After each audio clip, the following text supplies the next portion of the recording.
Hey guys, it's Nick with Braindead, and in this video we'll be recapping the events of Terrifier 2, one of the most sick, depraved, disgusting, at times downright unwatchable movies of all time. I like it. Honestly, I have a hard time picking which film I like more.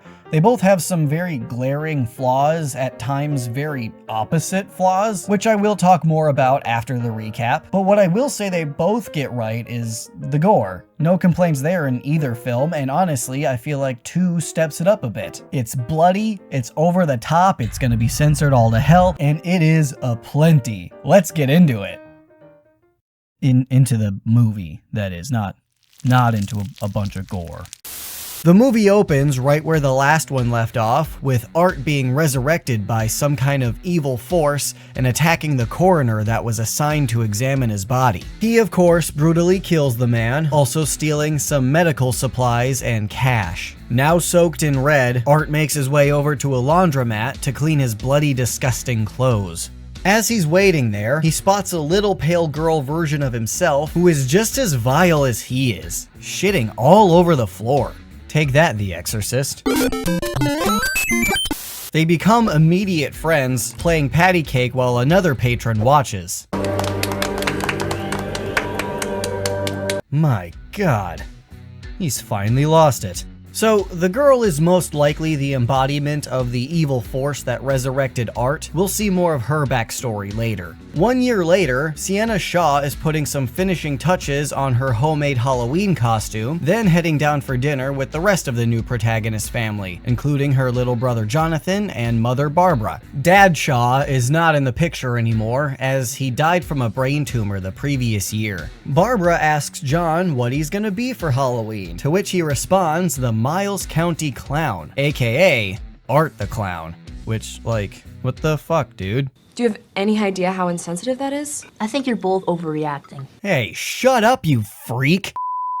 That night, Sienna awakes from a dream to find her angel wings going up in flames, which is kinda freaky, seeing as how, in her dream, she had just defended herself against a stream of flames that Art the Clown was shooting at her. Barbara is able to extinguish the fire before it gets too bad, and a little later, Sienna is able to fish out her sword from the ashes, and there's not a scratch or burn on it. This adds further freakiness, as this was the exact weapon in her dream that fended off the inferno.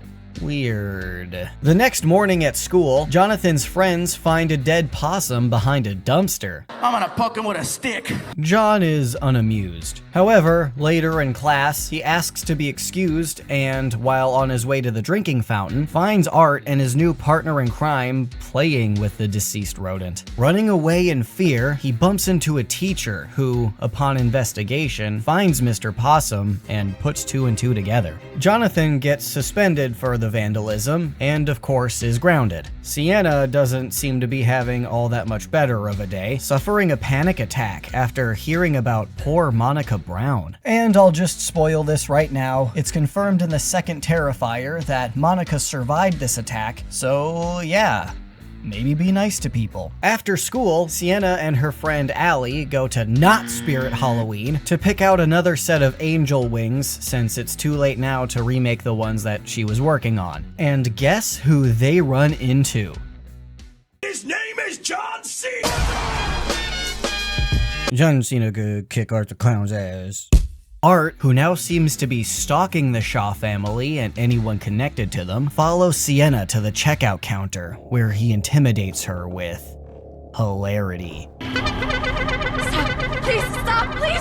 She hastily purchases the wings and gets the hell out of there. That's when Art locks the door and reminds us all that he's not your average funny man, smashing a bottle over the cashier's head, cutting his head off, and pretending to be a display mannequin to fool a mother and son who try to shop at the now closed store. Back at home, Jonathan tries to tell Sienna about Art the Clown being in town and shows her a bunch of sketches that their dad drew before he died. Many of them depict the Miles Charles County Massacre victims, as well as its perpetrator, also containing paper clippings showing the origin of the little pale girl, who is apparently named Emily Crane and was murdered when she was just 10 years old. One particular drawing seems to be of Sienna in her Halloween costume holding a severed demon head. Jonathan, thinking that their dad somehow knew about Art the Clown, the threat he presented, and that the only one who can stop it is Sienna. Speaking of the threat Art presents, he shows up at Allie's house. He silently asks for candy, getting shut down because he's too old to be trick-or-treating. You know, adults like candy too. Art is persistent though, and bangs on the door until she comes back and just gives him some goddamn candy. She throws it on the ground, and as he bends down to pick it up, Allie spots all the torture tools in his garbage bag. He does leave as promised, and Allie assumes she's safe for some reason. You fucked up. She comes to regret her foolishness later that night when she hears a crash from downstairs, finding that Art has broken into her house. He chases her up to a room, and guys, I'm gonna be honest, I don't know if I can even show this on Patreon, where you can go right now to get uncensored videos. I sure as fuck ain't gonna show that on YouTube, so let's just say that she's now missing an arm, the top of her head, just the top, her eyeballs hanging out, her back's like, it's attached to her, but it's like not on her anymore. And Art just comes back and he rubs salt into the wound by literally taking a can of salt and bleach and dumping their contents all over her mutilated body. Anyway, Sienna gears up for her Halloween party, and the resemblance to her dad's drawing is non-existent. She heads over to the club where the party is taking place and meets up with her friend Brooke and her new boyfriend, Jeff. Sorry, dead meme, I know, but I mean, come on, you can't name people Jeff in movies anymore. That's not my fault. They all head to the dance floor and jam out for a bit until Sienna goes to get another drink. She ends up wandering off, needing to be hunted down by Brooke. It turns out that Brooke had dosed her with half a tab of Molly, which is why she feels so funny right now. Which is really fucked up. Don't drug your friends. I mean, unless they want you to, then it's cool, I guess. But no meth, though.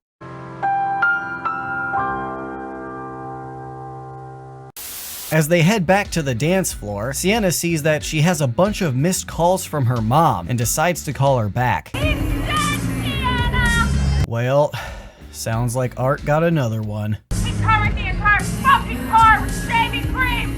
Wait, what? So, as everything with Sienna was happening, Jonathan and Barbara got into a fight concerning the dead possum incident, which ended with Jonathan calling his mother a bitch, getting slapped by his mother, and running away. Barbara later found her car covered in toilet paper and shaving cream with the word bitch written on the windshield. Yeah, I'd kill him too. Luckily, Sienna is able to calm her mom down with a very heartfelt I love you, and it's actually a pretty sweet moment. They hang up, and when Barbara starts cleaning off the car, she reveals Art, who blows her head off with a shotgun. God damn it! Holy shit, I think I just realized that this is why I'm afraid of commitment. Sienna goes back to dancing, but not long after, starts seeing the little pale girl, who jump scares her into a full-on psychotic break. They all leave, and on the drive home, Sienna gets a call from Jonathan saying that he's in trouble and needs them to come pick him up. I'm at the old carnival. Eric and Sean left me. Wait, what? So, soon after their mother's head was freed from its spinal chain, Jonathan ran back home and found that Art somehow reattached Barbara's head to her corpse, as well as prepared a meal for them, complete with some salad, some mashed potatoes, and good fucking god what he does with those mashed potatoes. Art then chases John around, eventually sticking him with some night-night juice and kidnapping him. He also made sure to steal Sienna's sword as well, another murder tool for the garbage bag. That's when they prank called Sienna and told her, and by extension her friends, to come to a nearby carnival. When they arrive, Sienna gets out to go look for John, texting him along the way and finding that he's stuck in a haunted house called... a little on the nose, but okay. Anyway, as she's busy getting lost in the Terrifier, Brooke and Jeff are attacked by Art, who... oh, Jesus, man. Cuts off Jeff's fun stick, taunting Brooke with it and sending her running deep into the carnival. She's cornered in a bathroom, I think? It was after she ran through a bunch of haunted house bits, though. And haunted houses don't have real bathrooms. Hold on. Okay, so it looks like it's part of the haunted house since Sienna comes from the other side of it when she enters to find Brooke's eventual dead body. So why didn't Brooke just run that way then? Okay, whatever. Art threw acid in her face like the dishonorable shit that he is and bashed her in the chest with a spiky club. Of course, that's when Sienna finds her, but it's also when Art finds her. And that's also when Jonathan shows up and finds them both. He runs away while Art beats the hell out of Sienna, knocking her unconscious and going after the boy. After a bit of cat and mouse, Sienna wakes up, fights Art again, and again saves her brother. More running and more fighting ensues, leading to Art getting a stick of metal through the face, coming back for one last scare, and when he's choking Sienna out, gets blasted by Jonathan with a shotgun. Sienna passes out and dreams about her mom comforting her, only to realize that her mom is dead via psychic vision. She comes to in the middle of a panic attack and sees no sign of Jonathan. Okay, one more time. She finds Art standing over John's unconscious but alive body, and he chokes her out again, eventually throwing her down into a pit of nightmare death misery hell. He used her own sword to stab her beforehand too, just to add insult to injury. She ends up chained inside this water box for some reason, and almost ends up drowning. However, she's empowered by the cries of her brother, whose family bond strengthens her resolve to, conquer her demons, or whatever. Her sword glows and she's alright now. Alright enough to take that sword and cut Art up a bunch before finally sealing the deal and decapitating the fucker. That's when the pale girl shows up to give them the stink eye. Thankfully, she doesn't cause any more problems for the siblings, only taking Art's head with her as she leaves. The credits roll, but we're not done yet. There's an after-credits scene at the Miles County Psychiatric Hospital where the mentally disturbed Victoria Hayes currently resides. If you'll remember, Victoria was Tara's sister, who got her face ate by Art and subsequently went on to mutilate Monica Brown's face. Evil breeds evil, I guess. Anyway, Vicky seems to be coming down with something. As she begins vomiting, her belly starts swelling, and oh my god, she's pregnant. Is it a boy or a girl? Oh, it's an Art.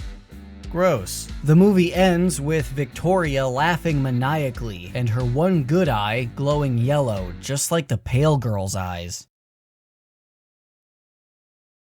Alright, thank you so much for watching this recap. If you made it this far and you're not already subscribed, please do so. It really helps me out, and you can forget I existed right after you do it. So, Terrifier 2.